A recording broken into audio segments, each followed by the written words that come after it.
చేస్తే లేదు నేనే స్టూడియోకి వస్తాను. Welcome back to the debate. Bucchi Chowdary గారు, సహజంగా ఏ పార్టీలో అయినా సీనియర్లు అనేసరికి ఒకటి గుర్తింపు అనే ఒక సమస్య వస్తుంది. మాకు సరైన గుర్తింపు ఇవ్వట్లేదని, లేకపోతే మా మాట ఆలకించేవాళ్ళు లేరని, పార్టీ ఆఫీస్కి వెళ్తే పలకరించే దిక్కు ఉండదని, లేకపోతే సెక్రటరీకి వెళ్తే అడిగే నాదుడు ఉండడని, లేకపోతే ఏదైనా మా కీలకమైన నిర్ణయాలు తీసుకుంటే కనీసం మా అనుభవాన్ని పరిగణలోకి తీసుకోరని, లేదా పదవుల పంపిణీలో సీనియారిటీకి ప్రయారిటీ ఇవ్వట్లేదని, ఇట్లా రకరకాలుగా చర్చలు వింటూ ఉంటాం, అన్ని పార్టీల్లో వింటూ ఉంటాం. సో ఇట్లాంటివి ఏమైనా ఉన్నాయా పార్టీలో? కొంత అలజడి ఉన్నమాట యథార్థం సార్. మనం వాస్తవంగా మాట్లాడుకుంటుంది, ఈ పోస్టులు ఇచ్చేటప్పుడు ఇదివరకు ఏమేం చేసేవారంటే జిల్లా నాయకత్వాలను బట్టి తీసుకొని పేర్లు సర్దుబాటు చేసేవాళ్ళు. ఇప్పుడు పార్టీ యంత్రాంగం కొత్త నూతన యంత్రాంగం ఏర్పాటైన తర్వాత వాళ్లే స్టడీ చేయటం, ఆ రిపోర్ట్లన్నీ సేకరించడం, దాన్ని బట్టి ఏకపక్షంగానే పైనుంచి చేసే అలవాటు వచ్చింది. ఇదివరకులాగా బుచ్చి గారు చెప్పారా వెంకటకృష్ణ గారు చెప్పారా అనే దానికంటే కూడా సరే సలహాలు తీసుకున్నా కూడా నిర్ణయం చేసేటప్పుడు పైనుంచే నిర్ణయాలు జరగడంలో కొన్ని లోటుపాట్లు జరుగుతున్నాయి అనే భావన నాయకుల్లో ఉంది. సరే, ఒకటి రెండు అభివృద్ధి కార్యక్రమాలు వేగంగా జరుగుతూ ఉంటే ఇవన్నీ పట్టించుకోరు సార్. మనకు కొంచెం ఆర్థికమైన ఇబ్బందులు ఉండటంలో ఒకటి ఇప్పుడు ప్రభుత్వం ఇచ్చిన సంక్షేమ కార్యక్రమాలు భారతదేశంలో ఏ రాష్ట్రంలో లేనన్ని సంక్షేమ కార్యక్రమాలు రాష్ట్రంలో అమలవుతున్నాయి. ఇది సాటిస్ఫాక్షన్ లెవెల్ పెరగాల్సిన అవసరం ఉంది. ఇంకా కొన్ని వర్గాలు మాకు ఇంకా కావాలి అనేది కూడా జరుగుతూ ఉంటుంది.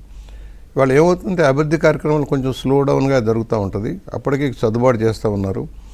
కానీ ఇంకా వేగం కావాలన్న ఆలోచనలో మాకు ఇంకా అది రాలేదు ఇది రాలేదనే ఒక ఆలోచన విధానంలో కొంత ఉంటుంది. పదవులు అనుభవించి చాలాసార్లు మంత్రి చేసిన వాళ్ళు, మంత్రులుగా ఉన్నవాళ్ళు, అనేక సంవత్సరాలు అనేక పదవులు అనుభవించిన వాళ్ళు కూడా అసంతృప్తి చెందడం అనేది సరైనది కాదు. ఎవరైనా కావచ్చు, పార్టీలో కొత్త వాళ్ళకి అవకాశాలు. అట్లా పర్టికులర్గా ఎవరైనా ఉన్నారా? నేను పర్టికులర్గా ఎవరి గురించి నా సహచరుల గురించి మాట్లాడదలేదు, కానీ బయట కార్యకర్తల్లో ఉండేది ఇంకా వీళ్ళే మాట్లాడతారా వీళ్ళే చేస్తారనే ఆలోచన కూడా వస్తుంది.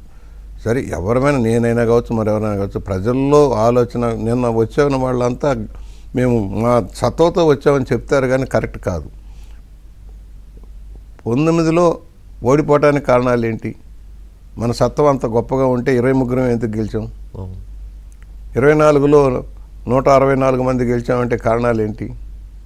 గెలవాలంటే ఒక వ్యతిరేకత ఆ ప్రభుత్వం అంటే ఎలాంటి దీంట్లోనైనా గెలవాలి కదా 24 మరి అంత వ్యతిరేకతలో మనందరం భారీ మెజార్టీలతో వచ్చాం. అది గమనంలోకి తీసుకోవాల్సిన అవసరం ఉంది. అట్ ద సేమ్ టైం కొన్ని లిమిటేషన్స్ ఉన్నాయి, నాయకత్వానికి కొన్ని లిమిటేషన్స్ ఉన్నాయి. ఇప్పుడు ఒకటి ఎక్కడ లోటో గమనిస్తూ ఉన్నారు, దాన్ని సర్దుకోవడం కోసం ప్రయత్నం జరుగుతుంది. ముఖ్యమంత్రి గారు కానీ లోకేష్ గారు కానీ కొంత టైం స్పేర్ చేయాల్సిన అవసరం ఉంది. పార్టీ యంత్రాంగంలో అందరినీ కూడగట్టుకొని వెళ్ళడంలో ఎక్కడో చిన్న లోటుపాట్లు జరుగుతున్నాయనే భావన నాయకుల్లో ఉంది. చాలా చోట్ల చాలామంది మాట్లాడేటప్పుడు వాళ్ళ అభిప్రాయాలు తెలుస్తుంటాయి కదా, దాన్ని బట్టి ఎక్కడో కొంత అన్రెస్ట్ ఫీల్ అవుతున్నట్టుగా మనకు కనిపిస్తూ ఉంటుంది. అంటే యంగ్ జనరేషన్ని పికప్ చేసే క్రమంలో చేయక తప్పదు. ఇప్పుడు పార్టీకి 40 ఏళ్ళ వయసు, 84 నుంచి లెక్కేస్తే 44 ఏళ్ళు వయసు పార్టీకి. 44 ఏళ్ళ వయసు అంటే అప్పుడు పార్టీలోకి వచ్చిన వాళ్ళందరూ ఇందాక మీరు అన్నట్టు చాలామంది కాలం చేశారు. ఇక మీ ఏజ్లో కొంతమంది ఉన్నారు కాస్త గట్టి ఆరోగ్యం ఉన్నవాళ్ళు. ఇప్పటి నుంచి జనరేషన్ రెడీ చేసుకోకపోతే కష్టం. అంటే ఈ రెడీ చేసే క్రమంలో సమతూకం ఏమైనా దెబ్బతింటుందా అనేది ఒకటి. ఆ తర్వాత మమ్మల్ని పక్కన పెడుతున్నారు, పట్టించుకోవట్లేదు అనే ఫీలింగ్ ఏమైనా వస్తుంది? అధికారంలో ఉన్న నాయకులు కూడా అలా మాట్లాడటం సరైందని నేను అనుకోను.